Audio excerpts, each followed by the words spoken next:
straight from Boston. It's Founder Thought, the show that has everything from advice, ideas, and inspiration from founders and business owners that made it all happen. On this episode, we speak with Jenn and Kelly of Little Pickins, a company making nutritiously dense organic meal bites for kids while empowering parents to give their young children healthy food with ease and peace of mind. All right, so welcome to Founder Thought. So today we're here with Jenn and Kelly from Little Pickins. So hello, guys. Thank you so much for joining us. Why don't you introduce yourself? Jenn Bingham, and I'm the founder of Little Pickins. Great. And I'm Kelly Wanye, and I'm the co-founder of Little Pickins. Amazing. Thank you so much for joining us. Yeah. So tell us a little bit about your background. Where'd you grow up? Upstate New York. Oh, wow. Yeah, near Saratoga Springs. So I was there all throughout like high school, and then my undergrad took me to the middle of upstate New York. And then I came back to the upstate area, and then I moved down to New York. So I was there for 10 years before coming to Boston. So I have to ask, what brought you to Boston? How did you make your way into the city? Yeah, it was a move because my husband got a job here, and we were in New York for 10 years, and I just had a baby, and I thought, okay, this is a time maybe we can just dial it down a little bit and relocate. Yeah, amazing. Great. And I grew up in Northern California. Okay. In like a small rural town. Yeah. I think the only way people know it, we have an In-N-Out that people stop at on their way to go skiing in Tahoe. That's like what puts us on the map. And then I went to school in Santa Barbara for college, and then graduate school at USC in LA. And then my husband and I moved out to Boston for his postdoc. And I think I had never been here when we moved here. I just had seen Good Will Hunting. Yeah. And I was like, that city's amazing. Let's go there. It is amazing. Yeah. Right? Yeah. So we moved actually from California. So we met actually in California. We moved together here to Boston. I visited actually the first time we visited Boston. I said, I'm coming living in Boston. I'm moving from California to Boston. We moved from Orange County. Like, was there beautiful weather? I said no. Yeah. I'm moving to Boston. And I was from Boston, so it was easy. I'm like, let's go home. So Boston, it's an amazing city. So this is why. But you must get the questions then that I get, like, why you moved here from California? Like, you gave up that weather? Yeah, you see, I have a lot of friends in California. They're amazing people. Yeah. But also, the culture is not my style. I love city. I love like the busy hustle. The hustle. Yeah. So actually, I was looking at, I was reading your story. So you start the idea. Yeah. How you come up with the idea? Yeah, so it was like a few careers in the making. Just to go back, so my background, I initially went to school for physical therapy. So I practiced as a physical therapist for about 4 years, and deciding, I want to go back to school. What do I want to do? So I decided to go back to school to get my master's as a physician assistant. So I married the two, where I was still in upstate New York at the time, and I started working in brain and spine surgery as a PA, which was great. And then I got recruited for a position at Mount Sinai in New York City. So I went down there, and I took on being chief for the department for orthopedics and also doing clinical work in spine surgery. Meanwhile, my love for food was on the side, and just always gravitating toward it, how to just have it be part of my life, just with a busy career. So I got my certification as a natural food chef, and then I had a home-based cooking school in my apartments in New York. So originally in the Upper East Side, then down in Brooklyn. So I always loved to have an experience where people felt nurtured, and the school piece was all about just really having also that individual feel like they're capable, that they can come in, that they're having an experience of being in a home, but they're also learning something. It's social, and it's, it just has like a great vibe around it. So yeah, I did get relocated to Boston, but it was really great timing. I was fortunate to be home with my daughter for 9 months. It was right at the time when my daughter was born. And during that time, Kelly and I met. And we had really commiserated over being first-time moms. And I was always about, okay, maybe we can have a cooking group and we'll do something, say, batch cooking some baby food, and then have it be that it's a practical and social experience for parents. And then I had moved the food offerings to finger foods as my child got older. Then I started to explore that. And food was really important to me, obviously, just with the background that I have, but also I wasn't like a huge milk producer just when I was like a first time mom. So what had occurred, my daughter, it was very much like, okay, I can do this. When she was able to start solid food at 4 months, like I hit the ground running, and I wanted her to experience all these flavors and just to, have a lot of exposure. So long story longer, probably around like 9 months when I was making these finger foods and I was freezing them, I started going back to work. And I just needed a quick go-to when I would come home. I would just pull it out and just reheat it.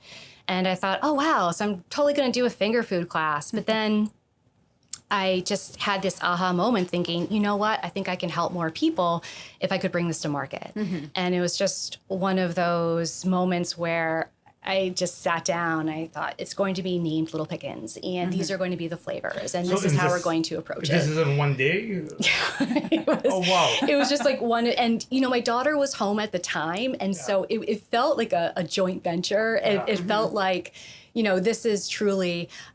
Initially, it was a love letter just to my daughter, Tessa, and now it's a love letter to both of our children. And so really trying out these recipes. I remember my husband came home from work. I said, yeah, this is like what I want to do. And he having, his degree in business, and said, all right, Jen, so you want to do it, then, let's do it, as he was the supporter.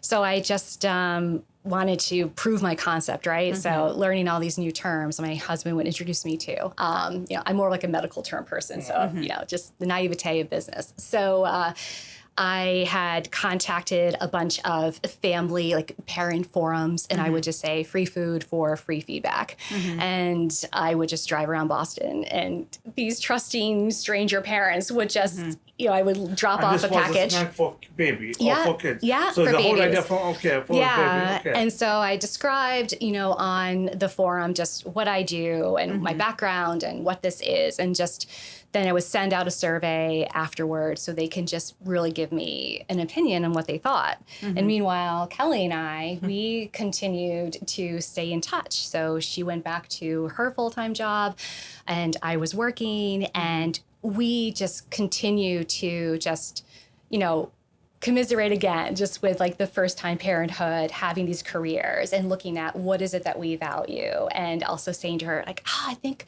I want to do this, and she's like, well, you better get that domain. Like I remember going home like, oh yeah, littlepickins.com is available. That's great. And so having things fall into place, where it's like I couldn't ignore it, and the other thing I couldn't ignore as we started becoming closer friends, and so now we're in 2019. I started to develop the product in 2017. I just realized that, Kelly really was this great partner to have to just, come on this ride with me. And so that's how it started. So actually, I'm going to go back because when you start asking people to give them sample bills, they said yes. Yeah. And for baby, and nobody nobody said no. No stranger lady. And I had to put it out there where, okay, I have a medical background, and I do have expertise in the culinary world. So I think that definitely had to have helped. I had to put that out there. Some woman on the street. This is like, I dare you. I know. This is amazing. And what kind of feedback did you get? What kind of feedback were you getting? Just it across was the board, like flavor profiles, things like that, or was it? Yeah. So it was about the flavor profile. It was about just looking at the sensory piece of how it tasted, how did it look, what were parents looking for, what were their goals, and how did their kid like it. And the snack, it's always like snacks or meals?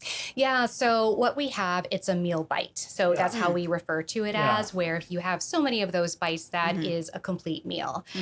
So it is in the same form as it was back then. It was just in a different shape. So at that time, it was a log.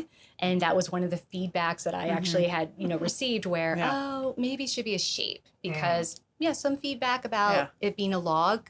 Wasn't so spectacular. I can looking imagine. like, dog, excrement and all this other fantastic stuff. But it's like, okay, this is, I want to know. I don't want it to be that people are patting me on the back thinking, go Jen. Like, I really wanted people that didn't know me, didn't have an investment in my feelings, and just to tell me if this was something. Just tell you the honest tell truth. me. Yeah, that's amazing. Yeah. I mean, and you know what? Actually, this is an amazing tip for people, because actually, I like how she told you buy the domain name. Yeah. Because I think a lot of people make mistake.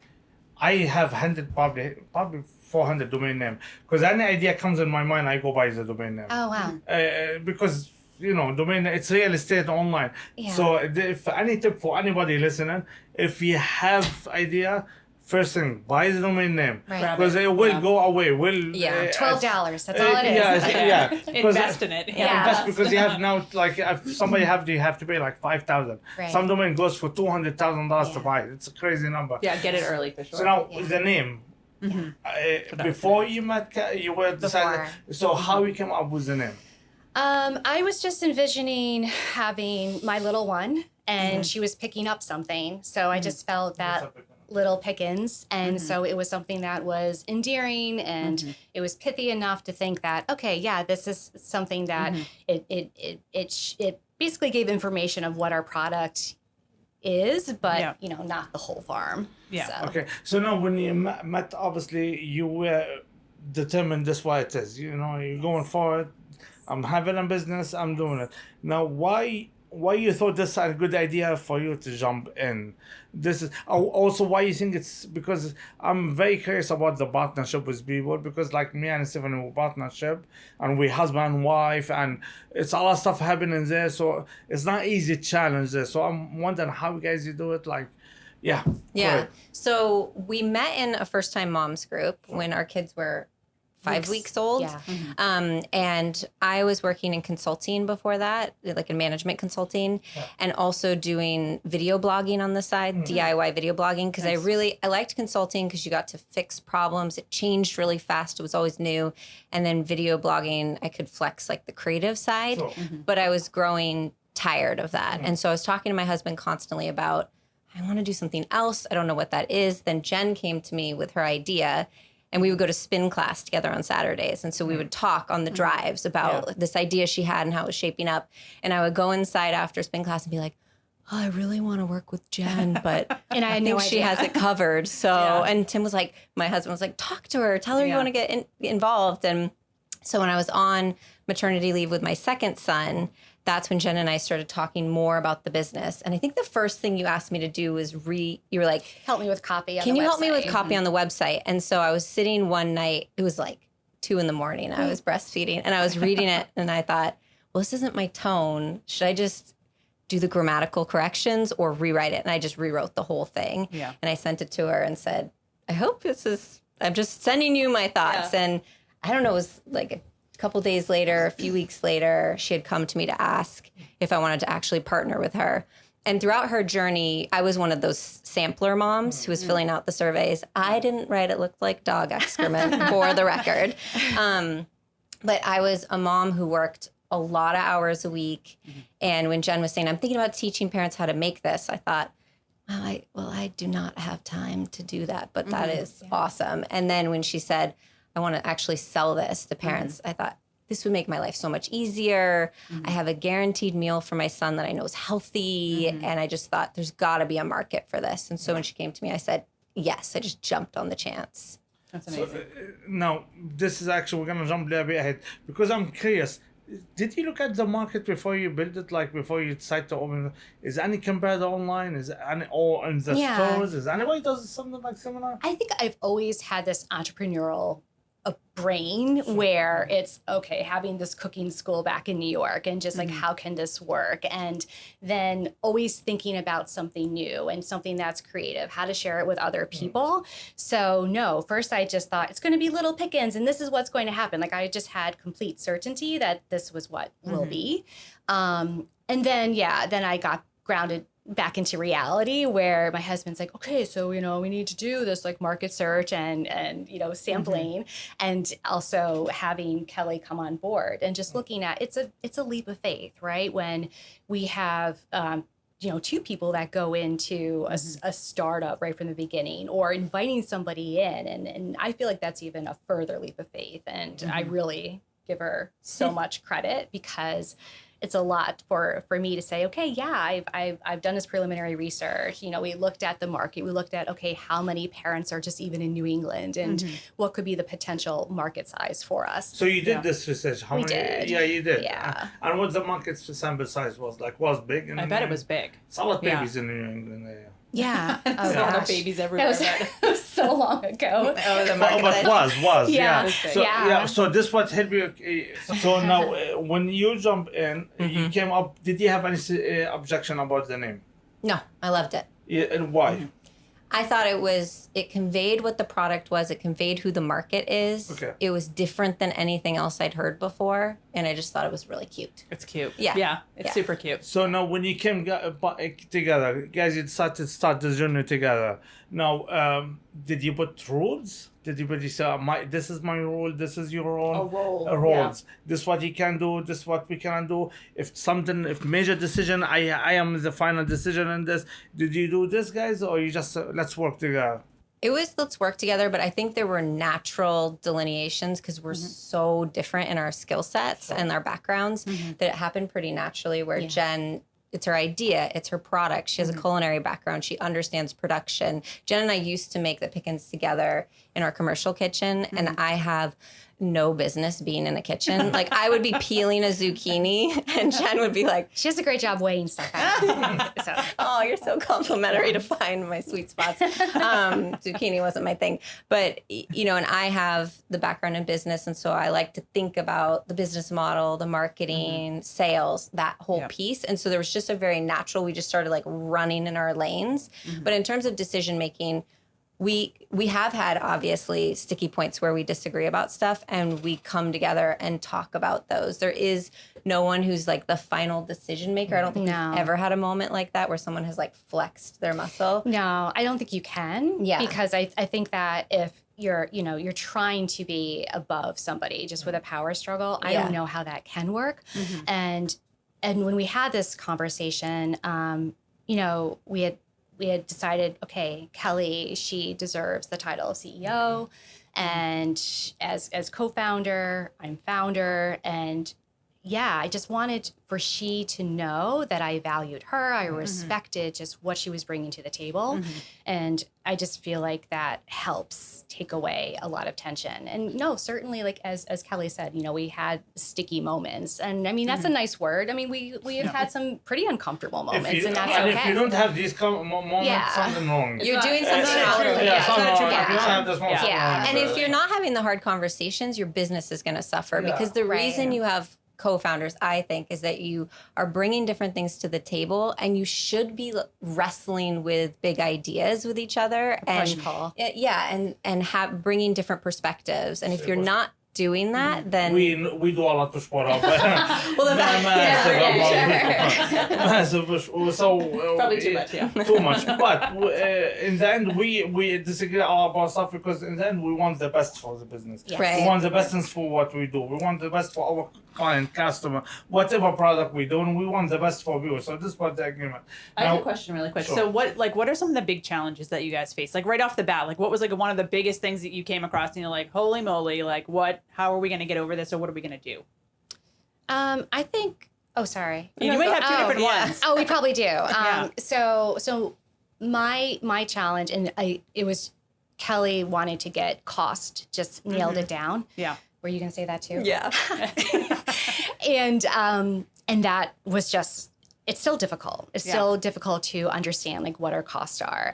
It's like such a moving target, and just really just honoring where she is and just really trying to meet her needs. And I couldn't do it. And part of it, I had a challenge in doing it because I didn't know how to work in Excel, where My background is in medicine, and I work in a different platform where I'm doing orders. I'm just in a different system altogether. I'm not running on a spreadsheet. So even to this day, it's a challenge. So yeah, we launched in farmers markets. We launched in the Newton Farmers Market in the summer of We 2019. see that a lot, actually. A lot of companies. So this is probably something that everybody's going to learn. Yeah. If you have a product, farmers markets and like Yes. local markets are the place to be. Absolutely. And tons of businesses have just launched tremendously. Like, For off of sure. farmers Yeah, markets. the overhead is much lower. Yeah. And for us, like I've been to a farmer's market as a patron and I Yeah. try food and I don't like it. And I'm like, Yeah. thank you so much. If a kid tries your food and they don't like it, they spit it out in their mom's hand. So it's like for us, it was a great way to get to market. And it was essentially like focus groups for us where we could get feedback on the product right then and there. Yeah, that's so yeah, great. farmers markets are amazing. Oh, that's and great. I was going to say something similar about the cost. It was hard as we went into those farmers markets to not understand our cost structure completely and price the product. Yeah. Because to price the product, you have to back into that with your costs. And so we were kind of throwing darts in the dark a little bit when we were going through that And process. this, I think, one form is almost a challenging thing. What's the value or what's the right price? Because sometimes you go high, sometimes you go low. Because you don't want to overcut yourself also. Because sometimes, like, actually, I was listening for a book. He's talking about because sometimes we think what we do, it's everybody should do it, and this is easy for people. So we don't value what we do enough, and should be much higher. Now, this was the question around the price. It's guys, because it's zucchini, so it's a lot natural stuff in the product. Yes. Yes. How this is affecting now the inflation? Is this affecting you guys? It's been really interesting timing throughout the process since we have launched because we were a newer company. So we're looking at our formulation, we're learning from customers at the farmers markets, and then hit the 2020 and trying to understand, okay, things are pretty steady just with our formulation and what our costs are, but certainly our business was compromised. Now we're at a point where we have jumped significantly in scale, and so we are looking at, okay, we have these beautiful whole food products that are in there, great vegetables and whole grains and healthy fats and protein.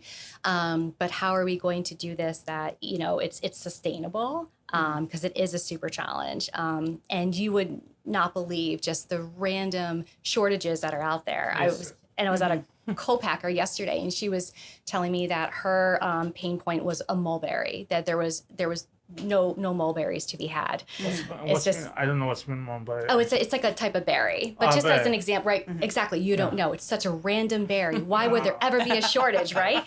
So, and the same thing, like I had an edamame shortage just, a couple months ago. So that's what we're trying to look at. Okay, so how, regardless of what the climate is out there, if it's like with the supply chain or the economy and that's all enmeshed, but how do we, really protect ourselves and having a formulation that, can endure through all of these changes right now. So now we're gonna continue talking about business, but actually I'm very interested in something. Now, how long you been working together, guys? 3.5 years. Yeah. So now, Yeah, what's something you discover about your founder? Something you never thought about, like something new. My God, I didn't know this about your founder. Something you guys discovered about each other. Ooh, I like this one. I'll start. I'll do a personal one first. Yeah. So, like I mentioned, Jen and I were becoming friends before we partnered together and had a friendship largely based around going to spin class and our kids.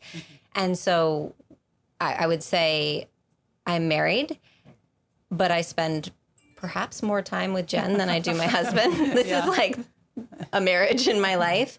And she is the most generous person I've ever met, just with her time, her energy, just everything. So much love. And so that trickles into our business relationship because when she's thinking about how we're working with people and the partnerships, I'm thinking about the cost, the bottom line, like how are we going to make this sustainable, the business side of things. Yeah. She obviously thinks about that too, but she's also thinking about what's right for everyone involved at the table. And it's just a quality I've never seen in spades so much in one person than with Jen. So I've gotten to witness that. And hopefully like a little bit's rubbed off on me in the last 3 years. She's rubbed off of me.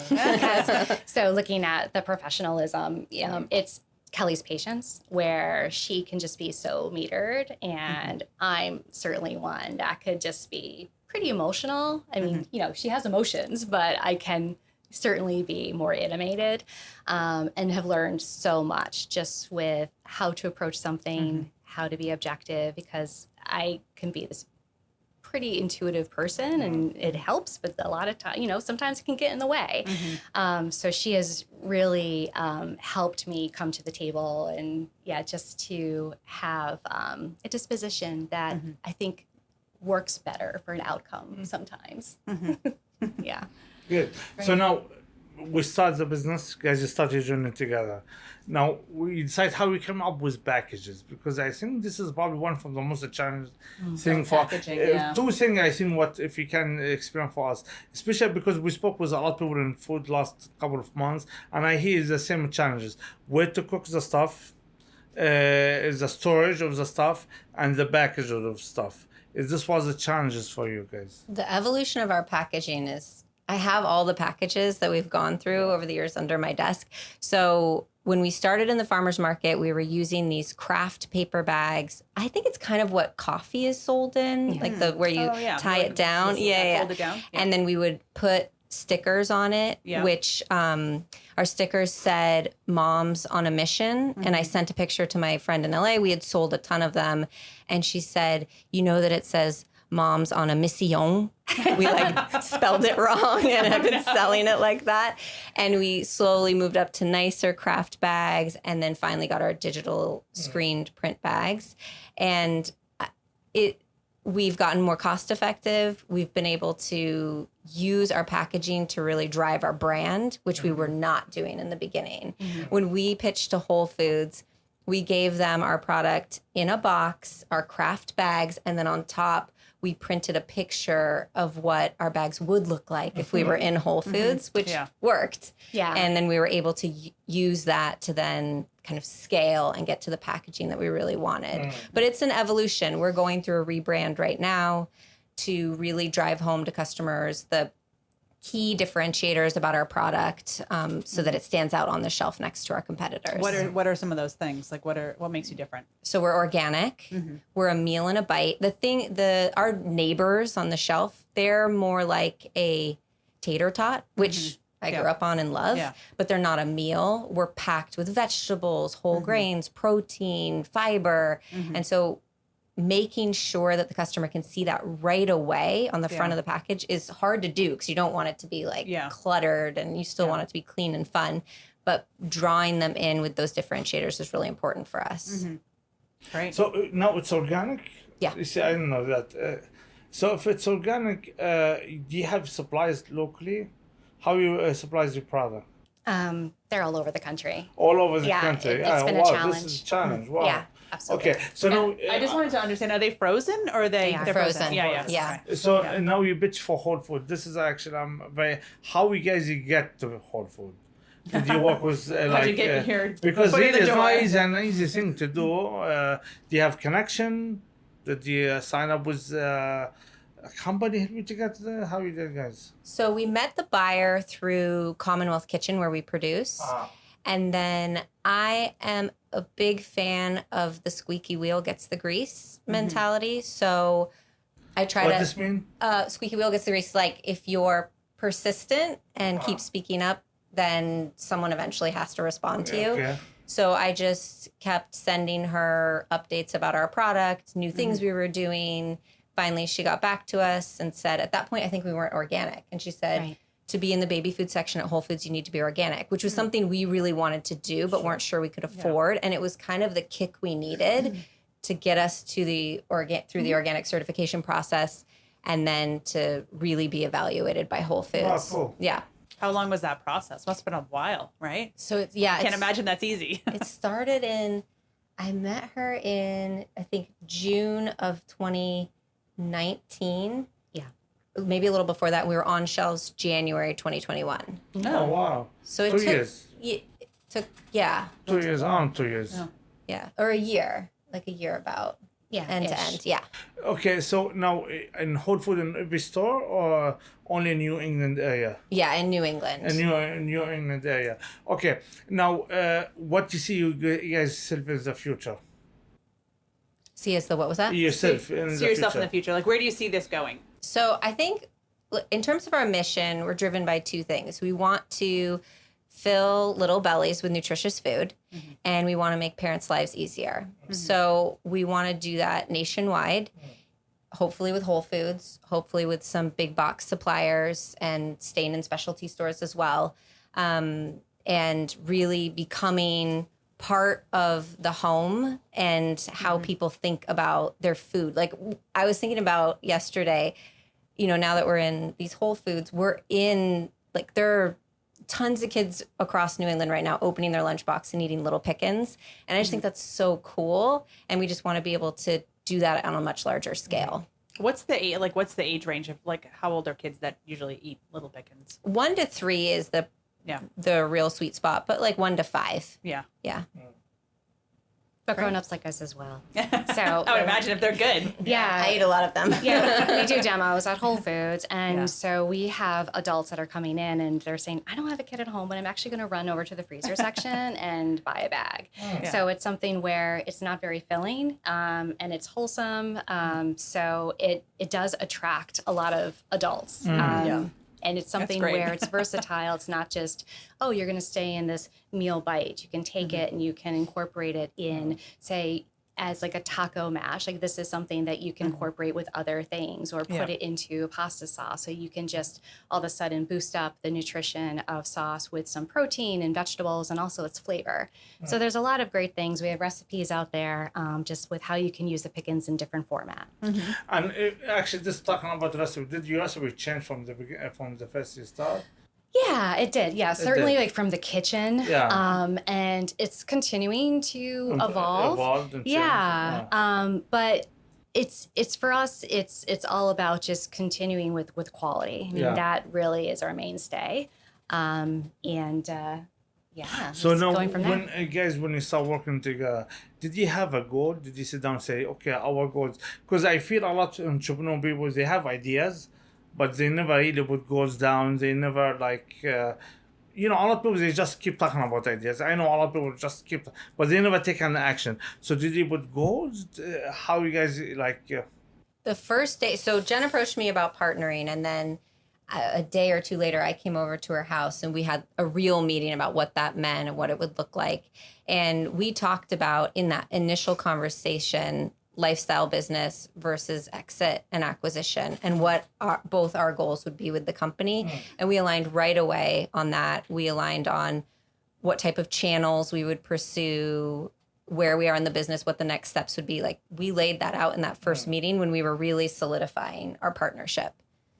Have you guys started achieving some of those goals? Are you guys on your way to that direction? Well, we're on retail shelves, so yeah, it's pretty exciting. Yep, we have yearly a yearly roadmap and then quarterly milestones that we map to, and then from that we do monthly goals and then weekly goals.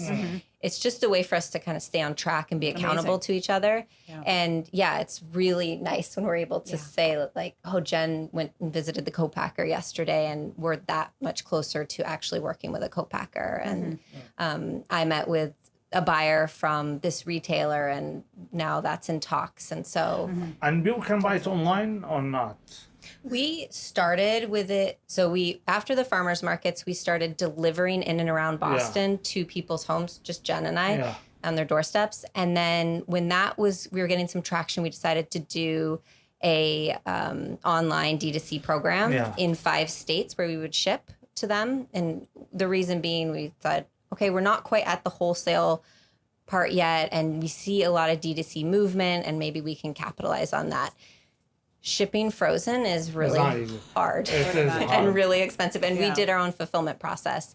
So what was nice about doing that was it was really time consuming, but we were able to learn a lot about the customer behavior that you are somewhat removed from in the wholesale process. So we could see our attrition, our retention rates, which SKUs people were repeat buying, which ones they were putting in the cart, but then the other ones that they weren't. And so we could learn a lot about our customers, which was nice going into Whole Foods because we could talk about that with the buyer. So actually, you said something amazing right now, because I think a lot of people probably say, a lot of entrepreneurs they pay attention for this. But you talk like somebody knows data, retention and data, and so do you look at data? Do you look? Is this important for people to look at data? I was not as into data as I am now. I kind of nerd out on it for our business.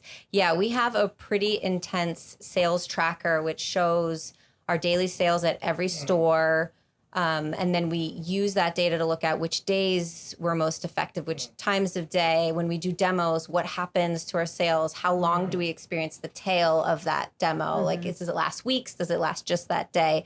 So I do think it's really important, and it's super helpful when we're talking to buyers, because now I'm not just pitching the product, I'm pitching the product along with, and here's what it looks like at Whole Foods, and here's the types of stores we perform best at, large stores and these types of communities, and we can talk about it with some authority where I feel it becomes a little bit more persuasive. So, okay, now we've been working together for 3 years. Now, we started the business from 2017, I think. You started the idea. The product. What's something surprising about yourself so far? Oh, gosh. I think part of it is the confidence, actually, where I can easily be that person where, well, if I can do it, anyone can do it. To think, do we really have a great idea? And I'm the one who is managing the productions and looking at how the product is going to evolve. And so, yeah, just not to doubt myself. I think that, certainly there are moments that you're going to, and I think that's okay. But that would be the biggest surprise. So what surprised you about yourself? I think how hard I'm willing to work if I'm passionate about something. So we work 5 days a week, but really 7 days a week. And we are constantly talking to each other. We've gotten a little better at turning it off on the weekends. In the beginning, it was just, I think we were so excited. And also we did farmers markets on the weekends. That it was just like constant all the time. But if you really believe in something, like I realized that I'm willing to go full force into it. And let me ask you about that too. Like, how do you balance? You guys have kids, you guys have lives. How do you balance all of that? Or maybe there is no balance. Maybe that's a goal that you're trying to attain. It's definitely a goal for me. Yeah, it fluctuates where sometimes I feel like I have that sweet spot, but usually more than anything, it is a struggle because of having young children and wanting to be a partner to our company as well as to my spouse. So yeah, it's really tough. Do you guys have anything specific that you do to try to break away, or like, do you say, okay, this weekend I'm spinning classes. Spin classes together where we can talk about business. Yeah. But do you have a point in time where you say like, okay, I'm gonna turn business off for a moment. I need to, or what does that look like? I think that we're both such overachievers that we had to get to a certain point to think that we could even do that. And I think now that we're not taking it slower or taking it easy, but we see that something is happening and it's okay. I can give myself a little bit of a break and just like what our expectations are of each other, not only just ourselves. And we had to have those conversations. I think for a while we were trying to prove to each other, like, I am so, or at least this is how I felt. I don't want to speak for you. Like, I wanted to show you, because I'm the one who came on board. Like, I am additive to this business. I am meant to be here. Look what I can contribute. I will work all the time. And I think once we had a relationship where we really trusted each other and we knew we were both so committed, then it was easier to start having those conversations. And we have had hard conversations about how we balance our lives with the work side of things. Do you guys have a location, like an office or anything, or like a kitchen? Like, where do you guys do your business? We do it home-based. Home-based. Her dining room table. Yeah. That's Is the rest of place? Yeah. So that's tough, but it's also good because it's just a relaxed environment, especially now. Just in the with COVID happening and just like wanting to be comfortable in your work environment. And usually and it's probably more convenient you're at home, Yes. rather than like off somewhere. And Absolutely. So what one thing you learn, you should, now you should, I wish if I know 2017, I wish if I know 2019. Oh, yeah, that's what I wish. I would say for me, it would be about ingredients, just really. And I know, and I was, and it was always, I was told this, by several people that are working in a commercial kitchen or, building their brand, that what a kitchen recipe is, it's just not going to be where you are in a commercial kitchen or once your brand gets to a certain point. So I think that's what I wish I had just changed some direction on ingredients sooner than later. Yeah, for me, so coming from consulting, I was used to being in an environment where we're trying to solve problems and create strategic solutions. What I wasn't used to was being like, you don't go to a client site and then there's no one more senior than you to help guide you. But you do a startup and there's no one more senior than you to help guide you. And I remember trying to learn as much as I can about the food industry, which I think is helpful. But once I felt like I had mentors in the space, it was a game changer for me. Because then I had someone to bounce ideas off of and talk to and help guide me. And so if I wouldn't change anything, but I think advice to like younger Kelly would be seek out those connections and those mentorships because they really will push and move along the game. That's great. Yeah, I know we talk a lot about mentors with a lot of our guests because it's such an integral part of being successful and having that advice and just having a different set of, eyes and ears to say, hey, like, have you guys ever considered this? Or somebody knows something that you just wouldn't have learned on your own. So that's great. Yeah. Absolutely. Do you guys have any specific mentors that you'd like to mention? Anybody in particular that has helped you guys along the way? So Katie from Beckon Ice Cream is super helpful. I feel like I email her because she's frozen, and frozen is a crazy industry. And then there's a gentleman named Bill Hoffield who's on the West Coast, and he started a frozen yogurt company, which he sold and has subsequently started other companies. And he's been very helpful as like a pretty senior person to think about how are you structuring your company? What are you thinking about? What are your operational challenges right now? Why a co-packer now instead of 6 months from now? He's willing to kind of poke holes and ask those questions that have been super helpful for me to then formulate thoughts around. So one advice you will give somebody listen now somebody thinking about, what? I can start something like this. What one advice you will give people?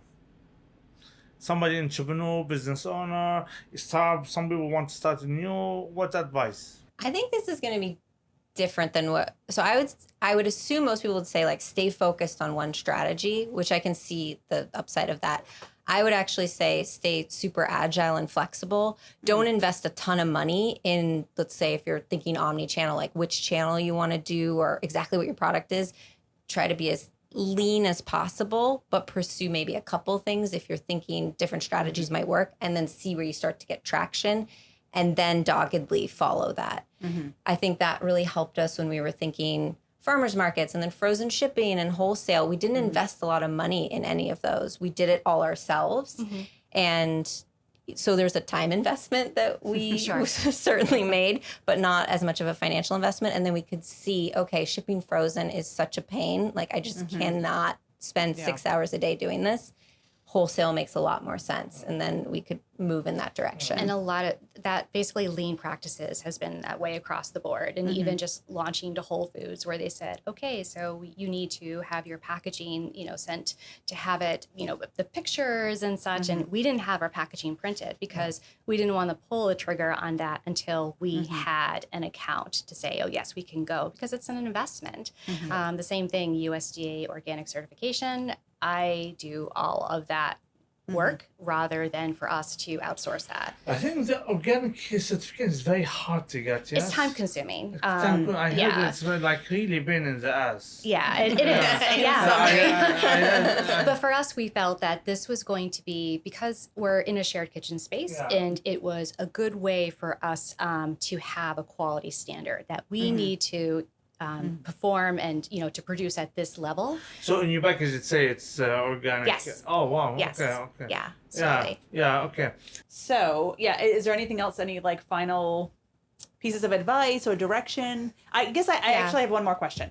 So one of the things that we've discussed periodically with founders that were female is, have you guys ever come into any situations where it was a struggle because you're a woman business owner versus like, I don't know, the industry that you're in, if there's any sort of challenges. Sometimes there is and sometimes there's not, especially it's positive. Especially being mothers too, sometimes that can be a challenge, breaking into an industry and all that. But has that been a factor at all in anything? I mean, so I think a little bit, yeah. So for example, I'll be looking at a very expensive piece of equipment and the sales rep would ask me if this is a hobby of mine. And so, these are the subtlety. Or we met with a person who would be a possible mentor to us, and he was very successful in a specific product and just said to us, like, I just don't understand your product. And that was fine. Like, that's fine for somebody to tell us this, but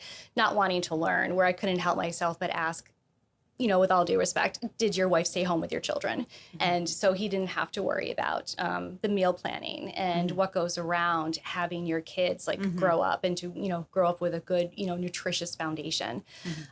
So for me, I do feel like there can be a bias out there. I'm not opposed for us to have some specific paths that may be carved out to, certain groups such as women, just to help with that bias. And we have had wonderful people that said, hey, I really believe in you. This resonates just like with who I was when I was at this point, and I want to help you. And we certainly want to give that back as well. Amazing. Yeah, I think, from a macro level, when I was doing this fellowship with the Capital Network, they put up a slide and it showed a graph from 2000 to 2020. And it showed how much male-founded companies had raised each year and how much female-founded companies had raised each year. And the male line was like a hockey stick. It was just going gangbusters. And the female line was relatively flat. It's sad. And we need more female-owned companies. We need more female VCs. We just need more of that. Anecdotally, I think, so my husband is a founder as well for a biotech company, and I'm 32 weeks pregnant right now as I sit here.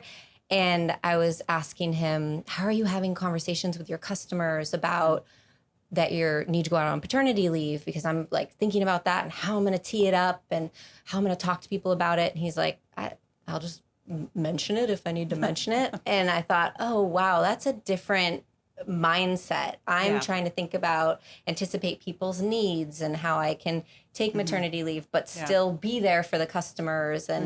And if I'm talking to investors, how I'm talking about my pregnancy or not talking about it because I'm on Zoom and they don't see it. And I've talked to other female founders about, are they talking about their pregnancies in these Zoom calls or are they not? And what are the rules around that? So I think there's just sometimes more to navigate that maybe I'm putting upon myself and maybe it's externally put upon me. I'm not sure.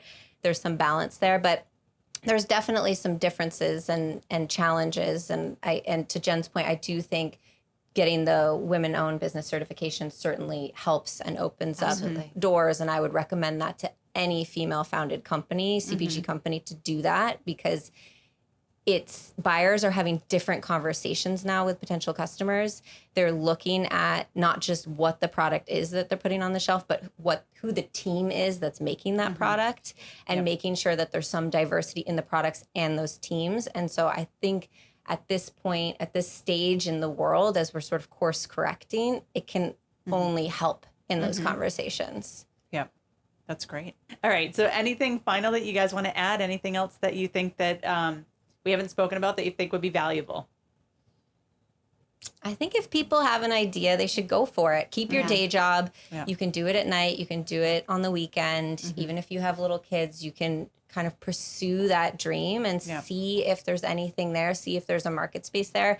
But I think regret is got to be the worst feeling. So at least go try it Yes, and see. absolutely. Yeah. And you can always change. Absolutely. And reach out for help. And I'm somebody where it's tough for me to just reach out to somebody that I don't know and say, hey, can I just have 10, 15 minutes of your time? But as Kelly has taught me that people really, they want to help. They also like to talk about themselves. And especially if they have information or knowledge or something they can share. Yeah. You know, actually, Absolutely. the secret, if you ask for help, people will help.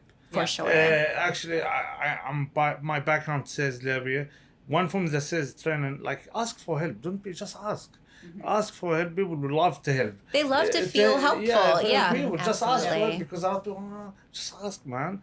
Can you help me with this? Even if you start question, who's gonna say no? I cannot help you. No, I want to help. So if you can ask the question, it's gonna help. So help, yes, it's amazing. So can you tell us a little bit about where, if someone's looking for more information or they want to try your product, where they can find you? So littlepickins.com. You can find out more information about our product. And it also has our store locator on there of the Whole Foods that we're in and also the smaller retailers.